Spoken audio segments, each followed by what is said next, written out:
The following portion of Fox 43 AM Live is sponsored by Electrical Specialists.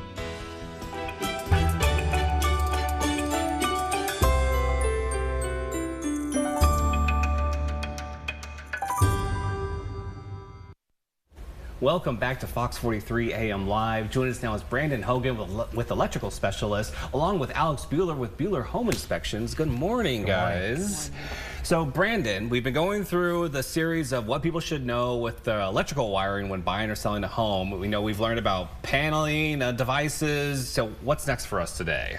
So, yeah, we kind of hit the basics. There's so many layers to this. You know, it's too much to go over in a smaller, detailed show. But we're just kind of going to do a recap. I mean, we did those. We did, you know, grounding. We did devices and lighting. We did wiring and panels, like you said.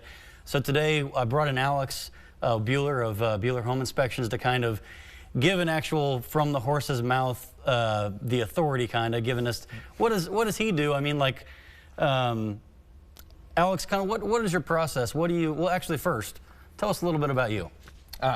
Well, I do residential and commercial home inspections. Basically, if you're buying or selling a home and want to get it either prepped for the sale or want to know, hey, what am I getting myself into? I'm the guy you call. So that's really what I do. Exactly. So what exactly are you looking for?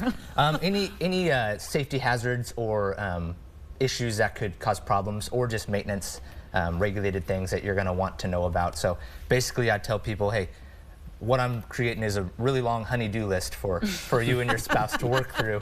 Or a contractor. Yeah, or a contractor, exactly. Yeah, well, I guess wide range. Like, I mean, obviously electrical, but beyond that as well? Yeah, so I cover roof to foundation and everything in between. So I'll get in the places you don't want to, like the attic and the crawl space if you have one, crawling around and just finding everything that a normal, you know, everyday person wouldn't look for. So, but that can cause problems in the future. Absolutely. Okay. Yeah. We're not always the good guys. We're we're here for quality and safety, and sometimes that might affect the sale of a home, and that's, you know, unfortunate. But hey, don't shoot the messenger. Right. Yeah. So, Alex, what are some typical things? Now, of course, we're talking mostly about electrical today. Yeah. What are some typical things that you would what do you start? What does that look like?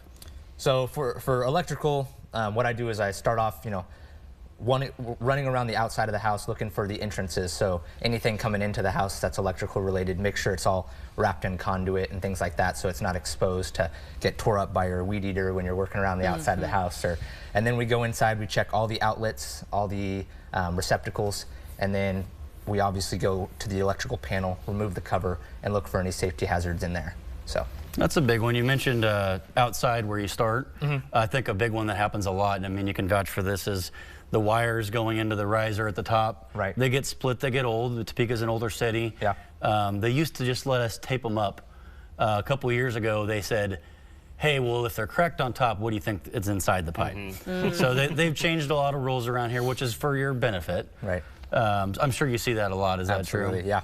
So what are some other things that you see on a regular basis anywhere around the house? What are some normal things that just hit on almost a lot of them? So a lot of times with older homes too, it's required to have within 3 feet of every water source a GFCI outlet, which, if you don't know what that is, it's those push button outlets that reset. Oh, of course, yeah. So those guys are required within 3 feet of every water source. A lot of older homes don't have that, so we call that out a lot. That's something we look for. Another one is double tap breakers in the electrical panel. It's controversial, but it's not done correctly. So there's those are two ones that I see more so than anything else, for sure. That's true. We do see a lot of that, and some of those are easy fixes. Yep. It's just homeowners do a lot of funny things when they, you know, trying to keep it, you know, keep things running. Yeah, I totally get it. Some of the wildest things you've found. Oh man. So one of my favorites was recent in the last week or so, but I removed the electrical panel, or the electrical cover off the panel, and inside there was an electrical extension cord that had been spliced. So they just frayed the edge of it, spliced it into the actual panel, and then rolled it up and stuck it in the base so they could pull it out and plug whatever they needed into it. Genius, right? Yeah. So, I had props to whoever came up with that. That's innovation right there. That's ahead of its time. You got to appreciate the innovators. It's true. Yeah. Well, like we were saying, it may seem like as an inconvenience first for a homeowner, if you're buying or selling and having to make all of these changes, but ultimately you're investing in the value of your home. Absolutely. I mean, but whether you're trying to sell it or whether you're going to buy it and sell it again in the future, I mean, that's huge. So, yeah, we're very glad. Yes, we'll have to have you come down to our house. It's a little old. You never know what's hiding behind some kind of random panel. Well, hey, thank you guys so much for joining us this morning. It's been a pleasure learning so much about the wiring and buying and selling my home, because I think all of us at one point need to know what's going on. Absolutely. Yeah, absolutely. Of course, everybody, if you're looking for a home inspection, head on over to BuellerInspections.com, and of course, find all of electrical needs with Brandon Hogan at electricalspecialist.pro.